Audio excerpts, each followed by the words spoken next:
দু একদিন ছাড়া ছাড়াই ছাদ বাগান থেকে প্রচুর সবজি তুলে নিই।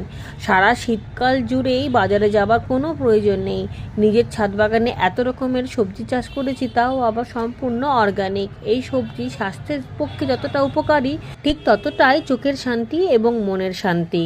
আর বাজারে গেলে এই সবজিটার অনেক দাম নিত, সেখানে আমি ফ্রিতেই এত সবজি পেয়ে যাচ্ছি, তাও ঘরোয়া পদ্ধতিতে, সম্পূর্ণ ঘরোয়া খাবারে, কোনো বাইরের কেনা খাবার নয়। আজকে ছাদ বাগান থেকে তুলেছি বিশাল বড় একটা ফুলকপি, অনেকগুলো চেরি টমেটো কাঁচা এবং পাকা, অনেকগুলো গোলমূলো, দুটো বেগুন, অনেকগুলো বিনস, দুটো ওলকপি, একটুখানি সিম আর অল্প কিছু ধনেপাতা। ধনেপাতা তো খুব একটা বেশি দরকার লাগে না, আর যখন দরকার পড়বে তখন ছাদ বাগান থেকে টুক করে নিয়ে নিচে চলে যায়, কারণ ধনেপাতাগুলো রেখে দিলে সেই স্বাদটা থাকে না। আর বাগানেই যখন টাটকা টাটকা রয়েছে তখন তুলে নিয়ে বাসি করে তো কোনো লাভ নেই।